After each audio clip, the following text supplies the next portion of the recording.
For advertisement, call 8125893028. Our Gmail maxtvtelugu@gmail.com. Hi అండి, నమస్తే. Welcome to max TV. నేను మీ విద్య. ఈ రోజు మనతో ఉన్నారు స్వాతి గారు. నమస్తే స్వాతి గారు. నమస్తే విద్య. ఎలా ఉన్నారు? స్వాతి గారు, తరచూ మనం చూస్తున్నాం ప్రతి 10 మంది మహిళల్లో 6గురికి ఇర్రెగ్యులర్ పీరియడ్స్ వస్తున్నాయి కదా. అసలుకి ఇప్పుడున్న ఫుడ్ హ్యాబిట్స్ వల్ల అలా అవుతుందా, లేకపోతే మన జెనెటిక్ ప్రాబ్లం వల్లనా? అంటే మీకు తెలిసినంత వరకు చిన్న చిన్న టిప్స్ చెప్పండి. ఖచ్చితంగా. అయితే ఇర్రెగ్యులర్ సైకిల్స్ అనేవి అందరికి ఒకేలా ఉండవు. కొందరికి గంట కొట్టినట్టుగా వచ్చేస్తుంటాయి సైకిల్స్, మరి కొందరికి 40 డేస్కి వస్తాయి, కొందరికి 20 డేస్ బిఫోర్ కూడా వచ్చిన వాళ్ళని మనం చూస్తూ ఉంటాం విద్య. కొందరికి లేటర్ ఆన్ అంటే తర్వాత అలా వస్తూ ఉంటాయి. అయితే ఈ పీరియడ్స్ నువ్వు చెప్పినట్టుగా జెనెటిక్స్ ఇష్యూ కూడా ఉంటుంది. అంటే మన పేరెంటల్ స్టేటస్ లైక్ మదర్ నుంచి, మేనత్త నుంచి, మన నాన్నమ్మలు, అమ్మమ్మలు, వీళ్ళ జెన్యూల్స్ కూడా మనలో ఉండడం వల్ల జెనెటిక్స్ ద్వారా కూడా ఈ రెగ్యులర్ సైకిల్స్ అన్న ప్రాబ్లం అయితే ఖచ్చితంగా ఉంటుంది. అందుకే చూసారా, మనం లేడీస్ ఎప్పుడైనా ప్రెగ్నెన్సీ టైంలో వెళ్తే డాక్టర్స్ అడుగుతారు, అమ్మకేంటి, అమ్మమ్మకేంటి, ఏదైనా ఇష్యూ ఉందా? బికాస్ నెక్స్ట్ మనం క్యారీ చేసే బేబీ పైన కూడా డిపెండ్ ఆన్ ఉంటుందని. అయితే ఈ రకంగా అనమాట జెనెటిక్స్ నుంచి కూడా కొంతవరకు ఉంటుంది. అయితే ఈ రోజుల్లో ప్రతి 10 మందిలో 6 నుంచి 7గురికి సైకిల్స్ కరెక్ట్గా రావట్లేదు. తర్వాత నెక్స్ట్ ప్రెగ్నెన్సీకి ప్రాబ్లం అవుతుందని మనం రెగ్యులర్గా ఉంటున్నాము. అయితే ఇది వరకు చూసుకుంటే అందరికీ కూడా సైకిల్స్ కరెక్ట్గా వచ్చేవి, ఎక్కడో ఏమో జెనెటిక్స్ ప్రాబ్లం ఉన్న వాళ్ళకి తప్ప మిగతా 8 మందికి కూడా వచ్చేవి. అయితే ఇప్పుడు మనం శారీరక శ్రమ ఇవ్వట్లేదు. ఇప్పుడు ఉదయం లెగిస్తే అన్నీ ఈజీ అయిపోయాయి మనకి. ఫస్ట్ ఆఫ్ ఆల్ శారీరక శ్రమ అనేది మన ఆడవాళ్ళకి చాలా తక్కువ అయిపోయింది. ఇంట్లో ఎంత పని చేసినా కూడా మనం సునాయాసంగా చేస్తాము. ఇప్పుడు చాలా మంది నెక్స్ట్ అడిగే క్వశ్చన్ ఏంటంటే, ఇంట్లో మేము అందరం పని చేస్తున్నాము అన్న క్వశ్చన్ ఖచ్చితంగా రేజ్ అవుతుంది. కాదు, ఇంట్లో పని చేస్తారు, ఐ అగ్రీ, బట్ ఫిజికల్లీ ఎక్కువ ఎఫర్టింగ్ గా మనం వర్క్ చేయము. అదే యోగాకి వెళ్తే బాగా బెండ్ చేస్తాం, ఒళ్ళు బాగా ఎక్కడ నడుము నొప్పి రావాలో, ఎక్కడ వెన్నెముక తిరుగుతుందన్న భయంతో అసలు నిజంగా అలాంటి పెయిన్ కూడా వస్తూ ఉంటుంది కొన్ని ఆసనాలకి. ఈ రకంగా అంత పెయిన్ అయితే ఇవ్వం కదా. ఇప్పుడు గిన్నెలు తోముతాం, బాగా నొప్పి వచ్చేస్తాయి, ఏంటివి రావు. ఒకవేళ నొప్పి వచ్చినా మనం ఎఫర్ట్లెస్ తక్కువ పెట్టి సునాయాసంగా కాసేపు కూర్చొని దోముతూ ఉంటాము ఎక్కువ వర్క్ ఉంటే. ఇప్పుడు ఇల్లు ఉడవడం కూడా వ్యాక్యూమ్ క్లీనర్స్ వాడుతున్నారు, వివిధ రకాల ఎక్విప్మెంట్స్ వచ్చేసాయి. తర్వాత పూర్తిగా నడుము వంచి అయితే మనం తొడవట్లేదు. ఇప్పుడు యూజ్ చేసే మాప్స్ నుంచి కూడా మనకి స్పిన్ మాప్స్ వచ్చేసాయి. అన్నీ కూడా ఈజీ. అంటే మనం దేన్ని ఇష్టపడుతున్నాం? ఈజీ. ఒకప్పుడు ఎందుకు విద్య, మా అత్తయ్య గారు ఈ రోజుకి ఇంకా ఆవిడకి అన్ని ఫెసిలిటీస్ ఉన్నా, గ్రైండర్స్ ఉన్నా, మిక్సర్ జార్స్ ఎన్ని ఉన్నా కూడా ఇంటి నిండా, ఇప్పటికి ఇంకా మా అత్తయ్య గారు రోట్లో పప్పు వేసి రుబ్బుతారు. ఆవిడ రుబ్బడమే కాదు, మాతో రుబ్బిస్తారు ఓపెన్ గా. అంటే నిజంగా ఏదైనా మేము పండుగలప్పుడు గెట్ టుగెదర్ అయినా నేను కొంచెం రుబ్బడానికి ఇష్టపడతాను. అంటే నాకు సరదా, అంత చెత్త చేయాలి, కంపు చేయాలి కాబట్టి. మా తోడికోళ్ళు అంటుంది అనమాట, లేదు అత్తయ్య గ్రైండర్లో వేద్దాం అంటే, లేదు రుబ్బితే టేస్ట్ ఉంటుంది, మా వారు కూడా రుబ్బమంటారు. అంటే ఒక రకమైన ఎక్సర్సైజ్ కూడా అది. అంతే కదా, కాసేపు కూర్చుంటాము ఇలా. ఇప్పుడు మనం ఎవరం పప్పు రుబ్బుతున్నాము, రోళ్ళలో అయితే ఉంటున్న ఇంట్లో వాటిని పసుపు గంధంతో అలంకరించి పూజకి వాడుతున్నాం తప్ప మనం దాన్ని వినియోగించట్లేదు. ఒకప్పుడు రోలు పూజ ఎందుకు చేసేవాళ్ళంటే, ఎలక్ట్రానిక్స్ ఏవి ఉండేవి కావు. అవి సరిగ్గా ఉంటే, అంటే అది సరిగ్గా ఉంటే ఇంట్లో అందరికీ కూడా ఆహారం దాని నుంచి ప్రిపేర్ అయ్యి వస్తుంది, మనం అందరం కూడా హెల్దీగా ఉంటామని కూడా రోటి పూజ చేసేవాళ్ళు ఇదివరకు. కానీ ఇప్పుడు అలా కాదు, పూజ చేయడానికి మాత్రమే రోల్ అనుకుంటున్నాం. ఎవరైనా కూడా, అందులో నేను కూడా ఉండొచ్చు, అది గౌరీ స్వరూపం అని చెప్పి ఆ భావంతో కొంటున్నాము, ఇంట్లో పెడుతున్నాం తప్ప దాన్ని వినియోగించట్లేదు. గోరింటాకు రుబ్బాలన్నా కూడా ఇదివరకు రుబ్బేవాళ్ళు, ఇప్పుడు మిక్సీలో వేస్తున్నాం, పెట్టేసుకుంటున్నాం. అంటే వర్క్ అనేది చాలా ఈజీ మోడ్ లో పెట్టుకుంటున్నాము. అల్లం వెల్లుల్లి కూడా ఇదివరకు దంచుకునే వాళ్ళం, చిన్న అల్లం వెల్లుల్లి తెచ్చైనా దంచేవాళ్ళం. ఇప్పుడు మిక్సర్లోనే వేసేస్తున్నారు, లేదా క్విక్ అండ్ ఈజీ పేస్ట్ తెచ్చేస్తున్నారు. దొరుకుతున్నాయి కదా మార్కెట్స్ లో. అంటే మనం శారీరక శ్రమ తగ్గించుకున్నాము అని అర్థం. ఇప్పుడు శారీరక శ్రమ తగ్గించుకుంటే లోపల బ్లడ్ సర్క్యులేషన్ అనేది కూడా అంత కరెక్ట్ గా జరగకపోవచ్చు. ఇది మెయిన్ రీజన్. అయితే ప్రతి ఒక్కరూ ముందుగా ఎక్సర్సైజ్ చేసుకోవాలి, చిన్న చిన్న యోగాసనాలు, సూర్య నమస్కారాలు, లేదా డైలీ వాకింగ్ చేయాలి. పీసీఓఎస్ ప్రాబ్లం ఉన్న వాళ్ళైతే రెగ్యులర్ గా ఒక 1 అవర్ వాకింగ్ చేస్తే కూడా కొంతవరకు శారీరక శ్రమ అనేది ఉంటుంది. ఇప్పుడు అందరికీ ఆసనాలు వేయడం ఇష్టం ఉండదు, కొందరు అన్కంఫర్ట్ ఫీల్ అవుతారు. 40+ వాళ్ళు అందరూ ఒకే మైండ్ సెట్ తో ఉండరు. అలాంటి వాళ్ళు రెగ్యులర్ గా వాకింగ్ చేయాలి. ఈ రకంగా చేయడం వల్ల కొంతవరకు, అంటే పూర్తిగా నేను చెప్పిందే చేస్తే అని కాదు, డాక్టర్ కన్సల్ట్ అయితే ఖచ్చితంగా ఉండాలి, కానీ కొంతవరకు మనం పీరియడ్స్ ని కరెక్ట్ వేలోకి తెచ్చుకోగలం. అయితే దీనితో పాటు తీసుకున్న ఫుడ్ బాగుండాలి. ఇప్పుడు అందరూ జంక్ ఫుడ్, ఉదయం లెగిస్తే స్విగ్గీలు, జొమాటోలు ఆర్డర్లు అంటున్నాం, బర్గర్లు, ఫ్రెంచ్ ఫ్రైస్, ఈ రకమైన ఫుడ్ని ఎక్కువగా ఇష్టపడుతున్నారు. ఆ రకంగా కాకుండా మనము న్యాచురల్గా యాపిల్స్ తినడము, చెర్రీస్ తినడము, ఆల్బుకార్ ఫ్రూట్స్ అని అవి తినడము, తర్వాత పొమోగ్రానైట్స్ తినడము, ఇలాంటివి తినాలి. ఫ్రూట్స్ అన్ని కూడా మంచి లీఫీ వెజిటేబుల్స్ తింటే కూడా పీరియడ్స్ కరెక్ట్గా వస్తాయి. రెగ్యులర్గా మీరు ప్రతిరోజు లీఫీ వెజిటేబుల్ తినండి, ఖచ్చితంగా మనకి 40 డేస్కి రావాల్సిన పీరియడ్స్ 35 డేస్కి వస్తుంది.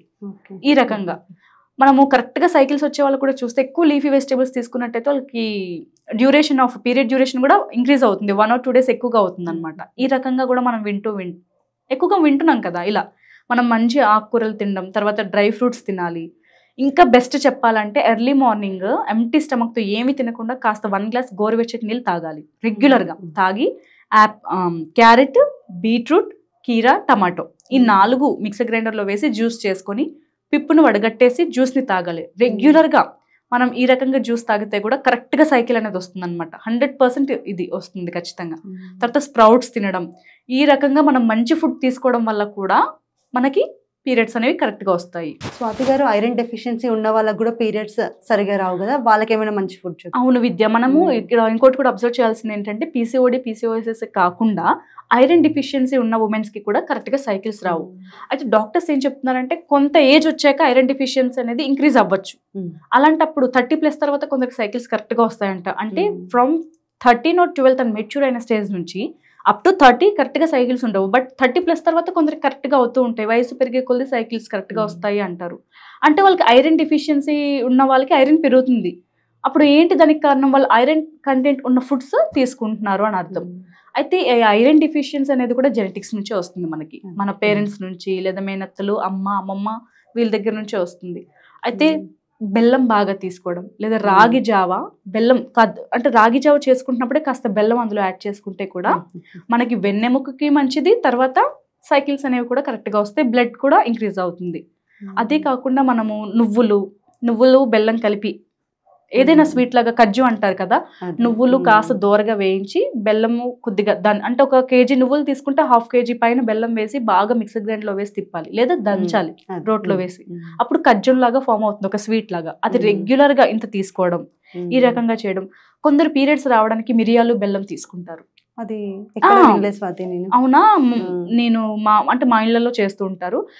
ఇప్పుడు రావాల్సిన పీరియడ్స్ కరెక్ట్గా రాలేదు, ఒక 3-4 days లేట్ అయిందంటే మిరియాలు కొద్దిగా బెల్లం బాగా దంచి మింగుతారు ఉదయం నైట్. మింగితే కూడా కొందరికి ఆ వేడికి, అంటే ఆ వేడి తాపానికి కూడా పీరియడ్స్ అనేవి, సైకిల్స్ అనేవి వచ్చేస్తాయి. మెంతులు వాటర్, నైట్ పూట మెంతుల్ని నీళ్ళలో నానబెట్టి ఆ నీళ్ళని తాగేసి పైగా ఆ మెంతుల్ని కూడా బాగా వాటర్లో మరిగించి తాగాలి మనం. ఈ రకంగా చేస్తే కూడా సైకిల్స్ కరెక్ట్గా వస్తాయి. ఇంకొకటి, మనం రెగ్యులర్గా సైకిల్స్ కరెక్ట్గా రావాలి అనుకున్న వాళ్ళు దాల్చిన చెక్క ఒక 100 grams తీసుకొని 30 grams మెంతులు, ఈ 2 కలిపి మిక్సర్ జార్లో వేసి మంచి పౌడర్ లాగా ప్రిపేర్ చేసుకోవాలి. ఆ పౌడర్ని ఎర్లీ మార్నింగ్ ఎప్పుడైనా మనం జ్యూస్ తాగము, లేదా రెగ్యులర్గా జ్యూస్ తాగే అలవాటు లేదు అనుకున్న వాళ్ళు గోరువెచ్చని నీళ్ళలో కలుపుకొని ఎర్లీ మార్నింగ్ తీసుకోవాలి. ఈ రకంగా చేస్తే కూడా మనకి పీరియడ్స్ అనేవి కరెక్ట్గా వస్తాయి. విద్య, స్వాతి గారు, ఎగ్జాంపుల్ నాకు 3 months 4 monthsకి ఒకసారి పీరియడ్స్ వస్తాయి. ఎప్పుడైతే నేను టాబ్లెట్స్ మెడిసిన్ తీసుకుంటానో అప్పుడే పీరియడ్స్ వస్తాయి. మెడిసిన్ తీసుకోలేదు అంటే అది 4 months కావచ్చు, 5 months కావచ్చు, అంతే రాదు అని అర్థం అవుతుంది. అయితే ఫస్ట్ ఆఫ్ ఆల్ మీరు ఎప్పుడైతే 5 months వరకు వెయిట్ చేయకూడదు. ఇప్పుడు అంటే మీరు పిల్లలు అయిపోయారు కాబట్టి మనకి పెద్ద అంటే భయం అనేది ఉండదు, కానీ పిల్లలు కాని వాళ్ళకైతే భయం ఉంటుంది. అయినా పిల్లలు పుట్టేసినా కూడా మనం అన్ని రోజులు వెయిట్ చేయకుండా మీరు తగిన ఎక్సర్సైజ్ చేయడం, లేదా ఇప్పుడు నేను చెప్పినట్టుగా రెగ్యులర్గా జ్యూస్ తాగండి, ఈవినింగ్ ఫుడ్ అవాయిడ్ చేయండి. ఈవినింగ్ 6 తర్వాత ఫుడ్ తినద్దు. ఈవినింగ్ 6 లోపల స్ప్రౌట్స్ తినడం, మార్నింగ్ ఈవినింగ్ స్ప్రౌట్స్ తినండి, మధ్యాహ్నం మీరు లంచ్ చేయండి. యథావిధిగా ఈ రకంగా ఉంటే కూడా మంచిగా మనకు సైకిల్స్ అనేవి వస్తాయి. 6 monthsకి ఒకసారి వచ్చే పీరియడ్స్ కాస్త మీకు 2 monthsకి ఒకసారి వస్తుంది అనమాట. మనం food habits, main life style food habits change చేసుకోవడం వల్ల కూడా మనకు సైకిల్స్ కరెక్ట్గా వస్తాయి, మనం హెల్దీగా ఉంటాం. సైకిల్స్ కరెక్ట్గా వస్తున్నాయి అంటే మనం హెల్దీగా ఉన్నట్టే. ఇప్పుడు సైకిల్స్ కరెక్ట్గా రావట్లేదు అంటే మనం ఎంత వీక్ ఉన్నామని అర్థం. బాడీ పెయిన్స్ వస్తాయి, తర్వాత స్టౌట్గా కనిపిస్తాము, వెయిట్ పుట్ ఆన్ అవుతాము. అసలు చాలా మంది అనుకుంటారు ఈవిడేదో బాగా తినేస్తుంది అలా అందుకే ఇలా ఉంది అని. కాదు, సైకిల్స్ కరెక్ట్గా రాని మహిళలు కూడా వెయిట్ ఈజీగా పుట్ ఆన్ అవుతారు, చీక్స్ వస్తాయి, ఇలా వివిధ రకంగా కనబడతారు. అంటే మీరు అబ్జర్వ్ చేశారా, పీరియడ్స్ ఒక 4 months రాకముందు ఒక వెయిట్ ఉంటాము, ఒకవేళ వెయిట్ తగ్గకపోయినా after periods body inch loss అవుతుంది, పొట్ట అన్ని తగ్గుతూ ఉంటాయి, వెనక సీటు అంటే బ్యాక్ ఫ్రంట్ ఇవన్నీ కూడా తగ్గుతూ ఉంటాయి బాడీలో. అది మనం కూడా అబ్జర్వ్ చేయొచ్చు. అంటే మనకి పీరియడ్స్ అవ్వగానే మనం వెయిట్ కూడా లాస్ అవుతున్నాము, and inch loss, skin body inch loss కూడా అవుతున్నాము. ఇది కూడా ఒక కారణం. అంతేగాని తినేసినంత మాత్రమే కాదు, కొందరు ఏమీ తినకపోయినా కూడా వారిలో ఉన్న ప్రాబ్లమ్స్ వల్ల కూడా వెయిట్ పుట్ ఆన్ అవుతారు. స్వాతి గారు, పీరియడ్స్ టైంలో చాలా మంది లేడీస్ లో పొత్తి కడుపు పెయిన్ వస్తుంది కదా, దానికి ఏమైనా మంచి సలహాలు ఇవ్వండి.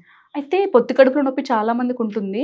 దీనికి ఏంటంటే బెస్ట్ నేను చెప్పేది ఏంటంటే, మేము ఆల్రెడీ మా ఇంట్లో పిల్లలు, మేము కజిన్స్ ఎవరైనా మేము ఈ రకంగా చేస్తాము. ఏంటంటే గోధుమ పిండి ఉంటుంది కదా, గోధుమ పిండిలో ఇంత బెల్లం వేసుకొని బాగా వాటర్ వేసి మిక్స్ చేయాలి. ఇంత చిటికెడు ఉప్పు వేసుకొని దాన్ని అట్టు దోశ, స్వీట్ దోశ అంటారు కదా, గోధుమ పిండి మా వైపు అట్టనే అంటారు. గోధుమ పిండితో బెల్లం వేసి ఆ బెల్లం అట్టు తినాలి.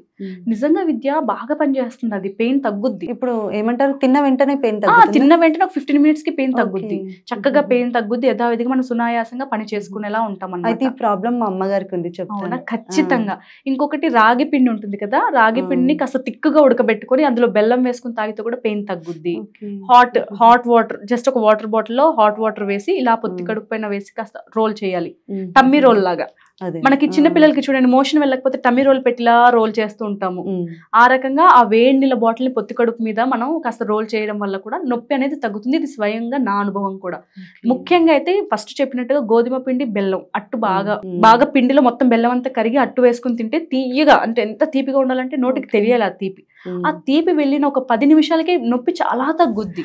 అంటే స్వాతి గారు, ఓన్లీ బెల్లం తీసుకునే నార్మల్ గా ఏదైనా స్వీట్ తింటే కూడా తగ్గుతుంది? అన్ని స్వీట్స్ కి తగ్గదు. అది గోధుమ పిండి, బెల్లం లేదా రాగి పిండితో కలిపిన బెల్లం, ఈ రకంగా బెల్లం పదార్థం లేదా నీళ్ళల్లో బెల్లం కలుపుకొని తాగడం, ఈ రకంగా కూడా బెల్లం నీళ్ళు తాగినా కూడా మనకి పెయిన్ తగ్గుద్ది. అండ్ మనకి అవ్వాల్సిన ఇది కూడా చక్కగా అయిపోతుంది అనమాట. స్వాతి గారు, కొంతమందికి రెగ్యులర్ గా పీరియడ్స్ వస్తాయి కానీ 1-2 days బ్లీడింగ్ ఉంటుంది. దాని వల్ల ఏమైనా మైనస్ ప్లస్ అలా ఏమైనా ఉంటుందా, లేకపోతే ఓకేనా? ఓకే విద్య, ఇప్పుడు మనం ఒకటి అబ్జర్వ్ చేయాలి, రెగ్యులర్ గా పీరియడ్స్ వస్తున్నాయి 1 or 2 days. ఒకవేళ ఫ్లో ఎక్కువ అవ్వట్లేదు అంటే ఫ్లో తనకు బాడీలో ఐరన్ కంటెంట్ తక్కువ ఉంది ఆర్ బ్లడ్ పర్సెంటేజ్ తక్కువ ఉంది అని అర్థం చేసుకోవాలి. ఫ్లో ఎక్కువ ఉండకూడదు, అలానే తక్కువ ఉండకూడదు. అంటే ఓకే ఎవ్రీ మంత్ వచ్చి 2 days అవుతుందంటే ఒక హెల్దీ. బట్ ఒకవేళ ఫ్లో ఇంక్రీజ్ చేసుకోవాలనుకున్న వాళ్ళకి ఎలాంటి ఆరోగ్య సమస్యలు ఇలాంటివి ఏవి లేవంటే ఓకే, ఇంకేమీ ప్రాబ్లమ్స్ లేనట్టే. లేదు కొంచెం ఒక ఫ్లో పెంచాలంటే ఇప్పుడు ఐరన్ కంటెంట్, ఐరన్ రిచ్ ఉన్న ఫుడ్స్ తీసుకోవాలి. లైక్ బెల్లంతో చేసుకున్న పదార్థాలు, బెల్లం నీళ్ళు, ఈ రకంగా గోరువెచ్చని నీళ్ళు నిమ్మకాయని బాగా వాటర్ లో డిల్యూట్ చేసి ఆ నిమ్మకాయ నీళ్ళు తాగడం వల్ల కూడా ఫ్లో బాగుంటుంది, ఎక్కువగా అవ్వదు. ఆ 3 days 1 to 3 ఈ 3 days అనేది చక్కగా ఉంటుంది అనమాట. దీనివల్ల ఇది పెద్ద మన భూతద్దంలో పెట్టి చూసి, ఇప్పుడు ఏమీ రాని వాళ్ళకంటే వీళ్ళు కొంత నయమే కదా, ఇప్పుడు ఏమీ రాని వాళ్ళ కంటే వీళ్ళు చాలా బెటర్, అంటే వీళ్ళు హెల్దీగా ఉన్నారు కొంతవరకు అని అర్థం. దీనివల్ల ఇష్యూ ఏమి ఉండదు, ఓకే పర్వాలేదు. ఇది ఒకవేళ పూర్తిగా అవ్వట్లేదు, కనిపించి వదిలేస్తుంది అన్నప్పుడు మనం డాక్టర్ దగ్గరికి ఖచ్చితంగా వెళ్ళాలి. చాలా చక్కగా చెప్పారు స్వాతి గారు, థ్యాంక్ యూ.